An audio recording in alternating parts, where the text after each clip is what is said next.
Perhaps if we promote more responsible association amongst men, we definitely know they want to talk only to men like themselves. Yeah, and that's They don't, another they thing. don't, they Men don't only want to talk to men. So if there could be some sort of social sort of interaction that focuses on life issues in those sort of groups, we could also get a lot of support from people in that group. But they have to be non-addicts for it to be a useful session. So it has to be like a social setting, even though they're engaging in legal drinking and not illegal use of substances. Peace, progress, and prosperity. Always remember, you are not alone. Welcome to another episode of this podcast, Brothers Keeper, the mental health podcast for men. My name, as usual, forever till the day I breathe my last, is Onola Patoba. I am my brother's keeper. I'm your brother from a very distant mother. And today is very, very historical because I have my first professional that I'm going to be interacting with on this podcast. His name is Dr. Victor Makanjuola. He's a globally published medical doctor. He's a psychiatrist. He has over 2,000 citations academically. He has, I'm sitting in his office now, I'm looking at awards at the top. So I'm not talking to just anybody. He's going to be educating us on mental health concerning men, his experience in the field, and some of the reasons why men choose not to talk, how we can eradicate the stigma of seeking help. And thank you very much for your time. Thank you so much for doing this with me. Thank you very much, Anola. My pleasure. Okay, so let me start from why did you choose psychiatry? Interesting question. I haven't gone through all the other subspecialties as a medical student.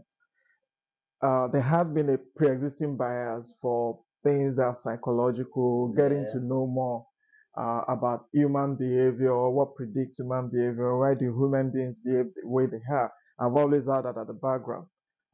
Going through the different specialties during training as a medical student further reaffirmed my interest in psychiatry. Seeing patients who come in either to completely out of touch with reality, and in the course of posting, you find the same person regaining his consciousness coming back and getting rehabilitated back into the society. So that was a very powerful thing to see. And that made me decide that these less charted courses is what I really want to do with the rest of my life. So how are you finding it? Extremely interesting. And there are new things coming up every day, and it's going to be inexhaustible. And that is what I wanted, not something that will get bored with after 4 or 5 years of practice.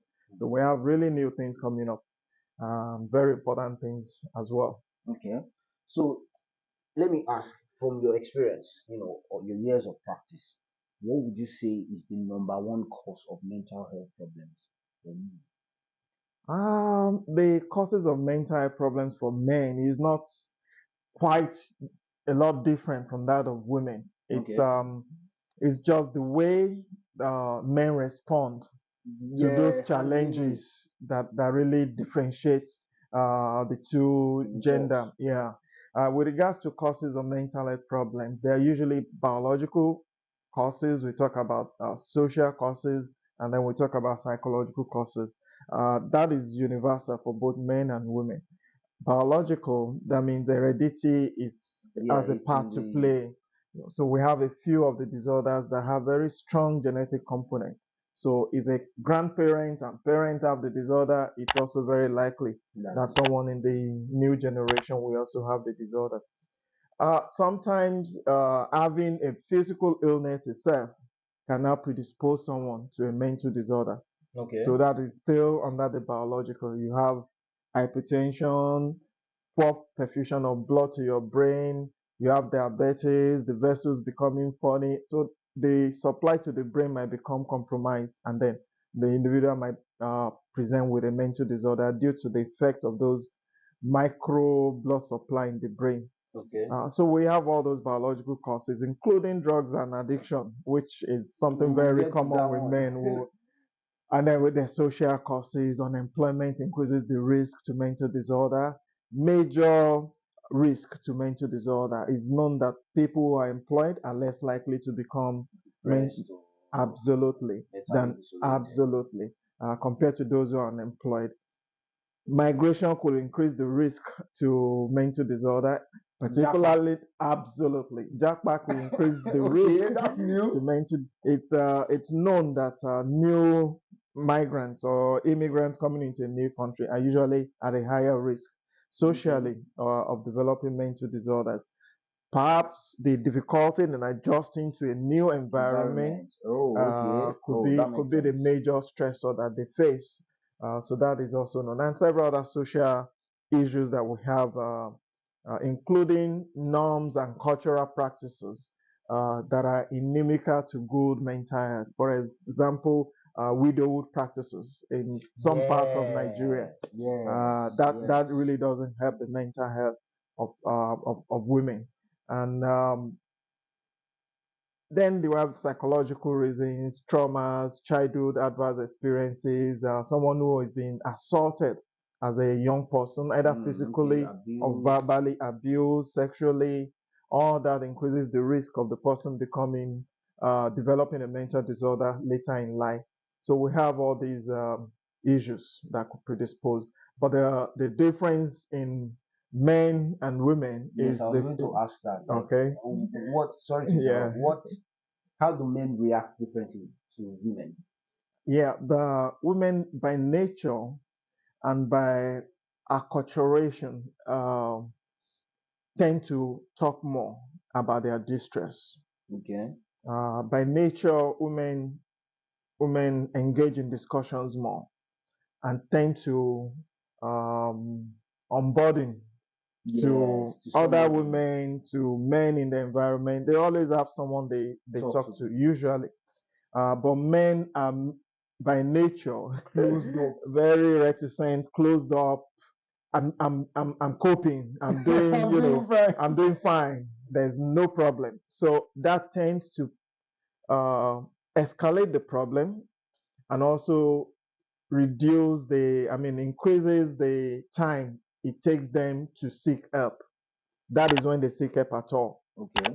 So sometimes they don't even seek help at all when they have all these challenges, which means their outcome is going to be much poorer compared to that of the woman when they have all these challenges I mentioned. The challenge with men is that they really don't speak up on time, and then their healthcare utilization is also poor. What way? When they have even a physical illness, let's say malaria, most men will not go to the hospital. Say, oh, just one bottle of beer. Give me Alumo with it. I'm good. It's just malaria. It's just malaria. I'll be okay. So they don't go to the hospital. So if that symptom that they experience turned out not to be malaria, And something more devastating or very deleterious to overall health, they miss that opportunity of seeking care. But most women, once they have pain or anything, they go to the hospital. So they sort of cut short the negative impact of illnesses in general, both physical and mental health illnesses. So the challenge with men is their health seeking behavior is poor. And may not be unconnected with the way we are raised as well, because I was having that discussion this morning, and I asked him. It's a friend of mine. I asked him that, okay, you were going through this. Why didn't you seek help? And his answer was, "We're not brought up like that. Absolutely. Absolutely. We're not taught to ask for help. You have to figure it out on your own." On your own. Absolutely. When a young male child is running around and bruises himself, and he cries to the mother and says, "Dear man, what's your problem? This small thing." From Why that you? age. So it gets to your brain that whatever challenges you have as a man, just be a man. Fix it by yourself. Do it by yourself. But if a young girl child comes with bruises, they get pampered and then cared, and that reinforces her coming back anytime she has any challenge. And that goes into her. absolutely. It empowers her to seek help. It's telling her it's in order. You are doing the right thing by bringing your wounds and injuries back home to someone. And when they grow up too, that is what they do. Yes. When they have issues, they come back. It may not be physical bruises now, maybe emotional bruises. So, but it will help the men. Now, it's no longer physical bruises. They've learned to deal with the physical one, but so it now transmutes to the to the emotional bruises now, challenges in life, unemployment issues. Your friends are dealing with it, deal with it too. But it's not easy for that man. Yet the society expects him to deal with it. And he has imbibed that and makes it difficult for them, even when they now start facing major mental health symptoms. They also don't want to talk. They want to deal with it by themselves. Which leads me to the question: is it true that women live longer than men?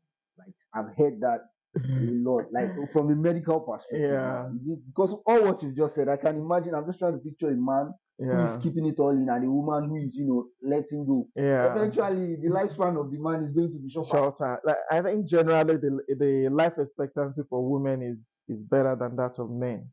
And even now, it gets even worse in those certain ages, maybe the younger ages. Let's say 15 to 35-year-olds, where things like injury, mental health challenges can actually reduce possibility of one surviving those periods.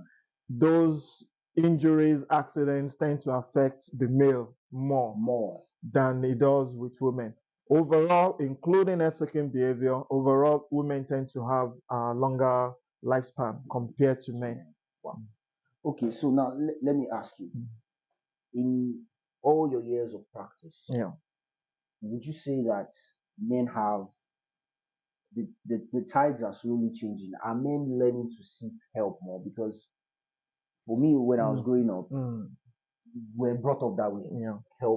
Help yourself. But now we have a generation of young people who Gen Zs, Gen Alpha, they speak up like they don't care what it costs. As far as their peace and their mental health is struggled, they are out there with their voices. So would you say that it's slowly changing over time? Are things still the same, or it needs to get better? It needs to move better than where we are?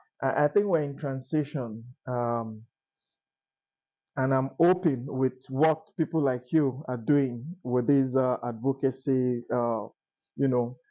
getting people to know more about mental health, especially of men. Men, yes. That trend will change. So far, with regards to who comes to the hospital or who seeks help, there's no big change yet. It is still mostly women who seek help, first for their concerns, physical and mental health.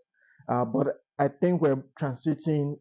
There's a general explosion of information with regards to mental health in the Nigerian space, also in the global space, which I believe will inform some changes down the line. There are multiple NGOs now involved in mental health issue. What you're doing is excellent. Is reaching out to an important subgroup of the society that has been overlooked for a long time, especially when it comes to mental health. When it even comes to specialization, there's nothing like men's mental health specialty. Yes, it just comes along. It just comes along with every. But now we're having subspecialties for adolescents, subspecialties for women. We also have subspecialties around perinatal, that is women who have just given birth and all that. But there's much less focus on men as a subgroup. But I think it will get better with the information that is out there now. But the current scenario has not really changed from the patriarchal, masochistic mindset of the man that I should fix my problems. But I believe programs like this will help to change that narrative over the next few generations. With regards to the Gen Z group, what is unique to them is their overall fragility. They are not resilient. So that will also help us to see the problem more clearly Okay. than we were seeing before. Because of the resilience of the previous generation, we may not know that men were really, but the current generation, both women and men, are less resilient. So when they are subjected to the stressors of the society, Pressure. they will break down more. And since they are the generation that speak rather than bottle things in, then we may be able to. So we are heading somewhere. We're heading somewhere. They're more likely. It's more likely that men we talk more about their mental health challenges and die less from keeping quiet. Hopefully. Let's talk about substance use, substance abuse. Go. I'm guilty of this too. At some point where I didn't understand that my mental health was important, I used to just deal with all my problems with substance. I just smoke and just drink and everything was going. But then I found out that at some point it felt like I needed a new high. I needed another substance because it wasn't doing it anymore. So it took the support of my family and some introspection and hard questions on my part to really ask myself that, okay, am I not going to end up somewhere?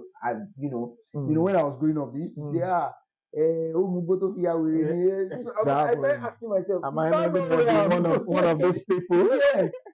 So I then took some time, sat down, did some research. Yeah. That was when I found out that, okay, what the problem isn't really the problem. The problem is how I am responding to it. Absolutely. So that was when I started, okay, this is very serious. Yeah.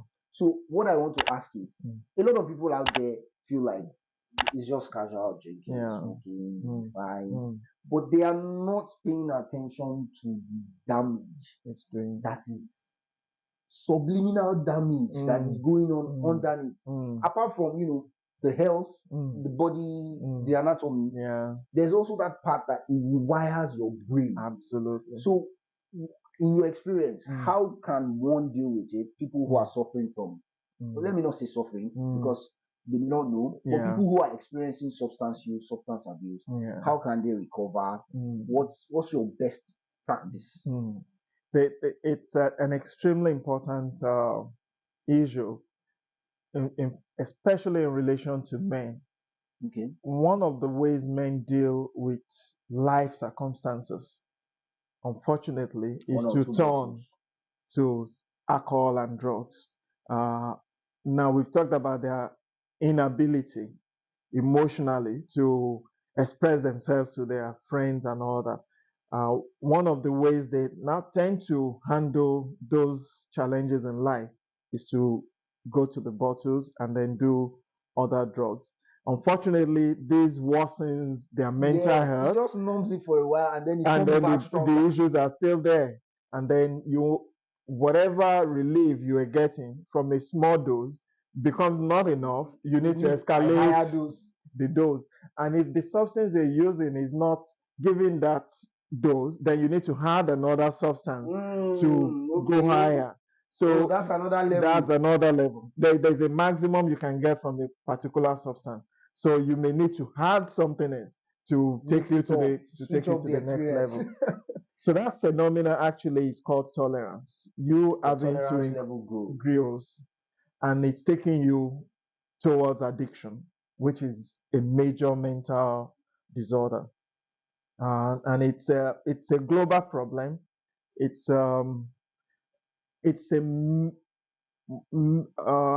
significantly a male problem. Okay. Men tend to use drugs more than women. Yes, there's a trend to women also increasing use. More women tend to be using that. But the overall picture is that significantly this is a male problem. So if one is looking at men's mental health, substance abuse is a major part one needs to also focus on, address. Now, how do you escape that unfortunate cycle of I'm a man, I have a problem, I can't talk about it, I want to deal with it on my own, and the next thing is alcohol, and then drugs, and then you go down. It goes back to education, orientation, letting men know that there are more supports than bottles. That you can get support for your challenges. One, by talking. Two, by seeking people with similar challenges and learning from how they deal with their issues. And technology can come in that regard. You can set up a WhatsApp group and invite others. Do you know of anyone who is going through what I'm going through? And then you form a group and begin to address it in an objective manner rather than trying to suppress that issue by going for alcohol and drugs, because you end up creating a different problem entirely that you never had. That's one thing that I noticed, that I was actually using my own hand to engineer a new problem for myself. Which will make resolving the initial problem almost impossible, because I'm not so difficult. Yeah, and you're creating another one. So having a support system is extremely important, and it can be built as quickly as possible, right from secondary school to university days. Like-minded individuals, non-drug using friends, people whose shoulder you can lean on when you're weak, when things get very hard. Those kind of support can really help a number of men not to go down the route of drinking. And the brotherhood in the addiction family, in among men that are abusing substances, tends to be stronger than that of the sober family. And that is sad, because the strength of that brotherhood could also be exploited positively, to discuss the issues, the individual. But unfortunately, when they gather, they are not talking about anything other than the substance. They really tend to focus more on the substance. So that is also a major issue with men. Perhaps that drinking itself is a social activity from time immemorial. Communal drinking, the people coming together and having a drink, an opportunity to talk and all that. Perhaps if we promote more responsible association amongst men, we definitely know they want to talk only to men like themselves. Yeah, they don't only want to talk to men. So if there could be some sort of social sort of interaction that focuses on life issues in those sort of groups, we could also get a lot of support from people in that group. But they have to be non-addicts for it to be a useful session. So it has to be like a social setting, even though they're engaging in legal drinking and not illegal use of substances. Such groups, if they could be identified, they could be peer trained. Okay. That's another. We could have mental health experts talk to 3-4 of them about challenges of men, so that when men come together to your pub to drink, you can raise issues about, how about finances? How are you guys coping? I'm having it difficult to meet my responsibilities. And then you get their opinion. And at that point, you may know someone who is already at the edge, and then just whose next plan is actually to finish drinking and committing suicide. Yeah. And then you can just lead them off the edge and get them back into a stable state of mind. So, but substance use is a major problem for men. And the earlier an individual realizes is going towards the extreme, and then he needs to do something about it, the better. What are the signs that you are beginning to go towards the extreme? One, what you described earlier, the need to step up your dose. Yes, they need to upgrade the levels. The need to upgrade the levels is a major indicator that you are going down a very dangerous slope. And then when you stop the use of the substance, for any reason, the withdrawal symptoms. If you become irritable if you have not used a drug in a day, you've not taken alcohol, you are just angry, aggressive, every little thing gets you annoyed, then you know you're already going down the road to addiction. So those are two very significant symptoms to note.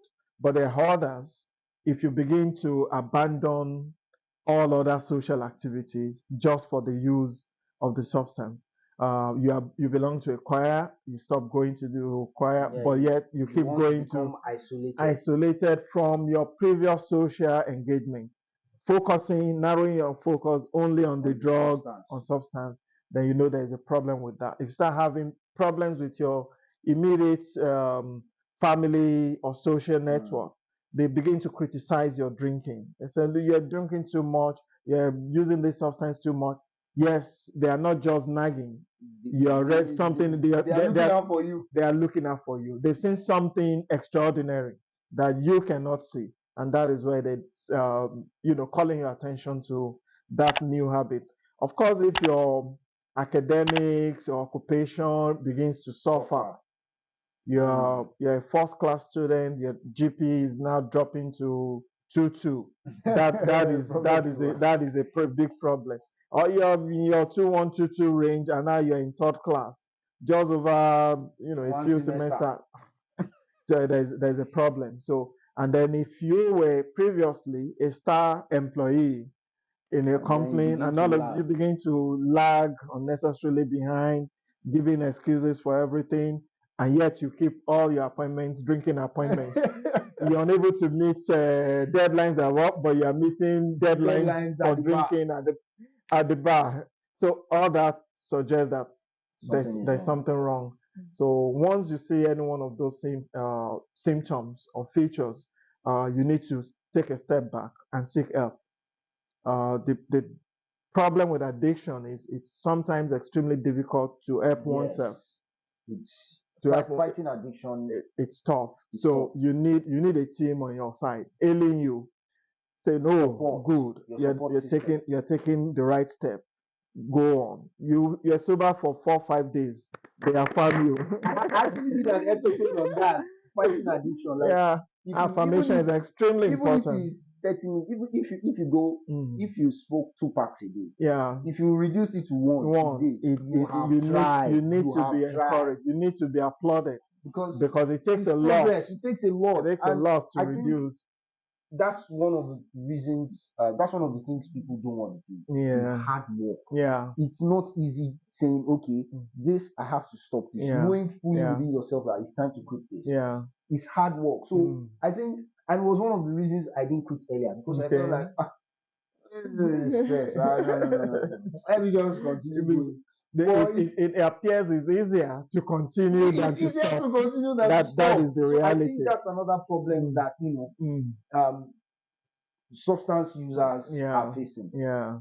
Now, talking about men asking for help, I think another thing that I believe affects men speaking up is that societal, that judgment from the society. Yeah, a man now.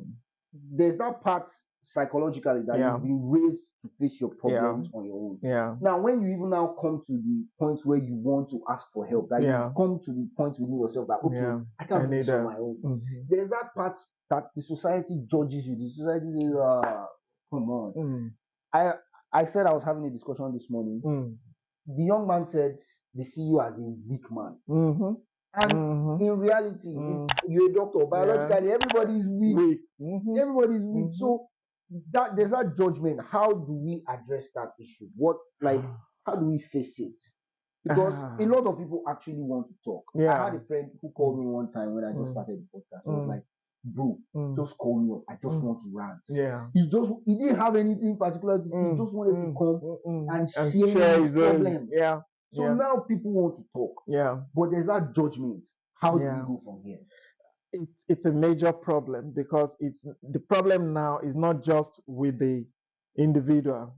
It's the society. It's the society. So there's a stigma issue.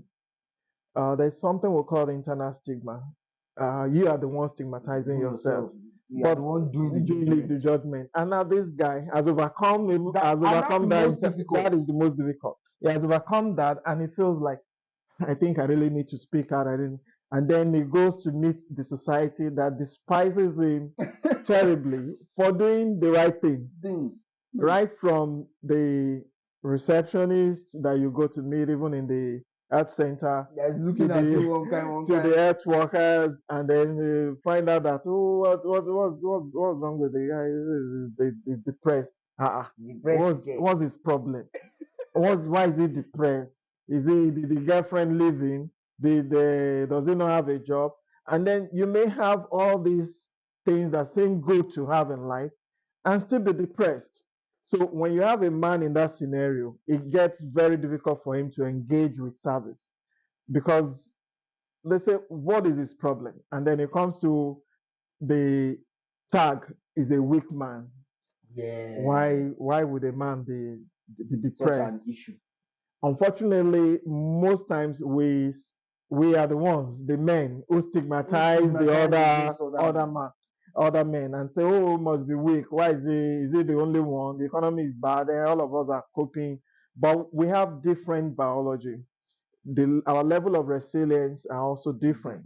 We have different genetic vulnerability. The fact that you are coping does not mean the other guy will be able to cope because his genetics are different from yours. And what he is coping with is different from what you may not be able to cope with what the guy is coping with. So there is no point stigmatizing the other person. But to address this on a larger scale, on a societal scale, means we have to educate the society. There's really no shortcut to getting the public to know that there is nothing wrong with a man speaking up. Wow. Okay, I think that's the best message I've ever heard on this show. There's nothing wrong with a man speaking up about his mental health challenges or difficulties in life, any form of difficulties, social, psychological. There's nothing wrong with a man speaking up. We should encourage that. Unfortunately, like you said, society has been so programmed not to expect the man to speak up, and also when the man speaks up, to stigmatize the man as being very weak. Women also don't particularly appreciate the man who cries. Yes, I've noticed that the woman would rather women find it attractive when you are this macho. You can they feel you can protect them more when you are like that. It doesn't mean I'm not strong. Everybody has a point in time where they are weak. Absolutely. I can protect you, but I also need protection. I also need to be taken care of. Absolutely. I'm not rude. Absolutely. I have feelings. I'm human. So women find, those stronger looking men. Absolutely. More attractive. So that is why it's going to be a pan society re-education. Like an agreement kind of thing. We can sign a protocol that it's okay for my boyfriend to cry to me if he's in distress. It's okay for my husband, my brother to tell me he's having challenges, and I will not belittle him, and I will not demean him and say, where did we get this weak person in our family? All our men are up and doing. Men are up and doing until they commit suicide. Yes, like I've heard of cases of until they commit people suicide. who are doing well. But there was this photographer in Abuja a year or two ago. Cool guy, had his car, had his studio, was booking appointment back to back. It was fine. Fine, like you see my this guy is on the right track. One day he just committed suicide. Nobody knows why. And everybody just said RIP and moved on. And I'm like, something is wrong and we are not paying attention. He must have been calling, he must have been making a lot of cries for help. Not loudly, subtle cries for help here and there, features that people around him refuse to pick up. Just waved up and say, oh, don't bother, there's no problem. Suicide doesn't happen in a day. It takes time, builds up. So oftentimes men, in fact, the interesting statistics is that men commit suicide at least twice more than women. There you go. Minimum twice more. There are some that says even about 3-4 times more than women. While women think about suicide or attempt suicide 4 times more than men. So there's more attempts and contemplation on the feminine side. On the feminine side. There's more action and completion on the man's side. So Wow. it is obvious that the men also had the contemplation, Yeah. but they don't talk about it. They just keep it to themselves. It builds up and then it gets to action.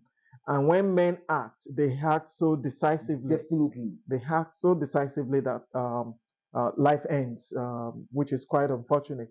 Suicide is a preventable death. It's like all these preventable diseases, infections, and all that. Suicide is a preventable death if we address mental health of men. We'll be preventing a lot of suicide if we do that. Wow. So that's another very important reason men's mental health is important. I'm happy I did this. I'm just so happy I did this. So, what advice would you give to young people? Because I try to focus more on the young people because there's still time. Absolutely. There's still time. Not to say there's no time for the older people, but I mean, we can save tomorrow if we act today. That's my philosophy. So, what advice do you have for young people concerning substance abuse, people who are going through it, and their mental health? Generally, for all young people, what I say that have been going on the social media space is that there's more awareness about mental health. So I will advise prioritize your mental health. Your peace is prioritize your mental health. Every other thing flows from that. Even your enjoyment of your physical health comes from a sound mental health. Your aspirations in life, your what you want to be, what you want to become, your dreams, your goals, and all that, all flows from a sound mental health. So prioritize your mental health. Avoid substance abuse by any means possible. By any means possible. There's absolutely nothing positive to derive from abuse of substances. Yeah, I'm not saying don't engage in socialization that involves alcohol and the rest. There's also what we call responsible drinking. There's social drinking, there's responsible drinking. Aspire to those things rather than overuse of any substance and avoid illegal substances. Marijuana, Colorado, Arizona, loud, all those lead to, they lead to in quote perdition. You're going down, you're going down because you don't stop where you are. You graduate. You graduate to opiates. From opiates, you go to cocaine. You go to meth. You go to and all your aspirations will be going up in flames just right in front of you. So avoid substance abuse. Prioritize your mental health. Get information. Okay. If you have a challenge, get information. Google is not necessarily a good doctor, but you can get some information in the on the internet that might lead you to the right place to seek help. Also, don't bottle things up.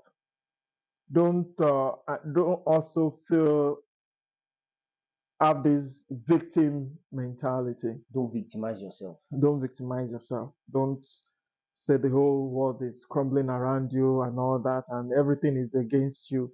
No, always be positive and step out to ask for help for whatever challenges you're having. Mental health challenges don't come straight as mental health challenges. They may come first as a social and non-inclusion issues.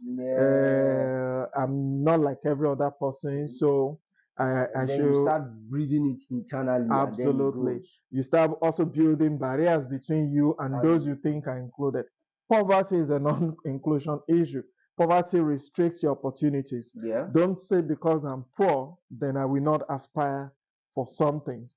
If there are things you aspire for, not common with poor people, seek help with those who have where the opportunity is in the community.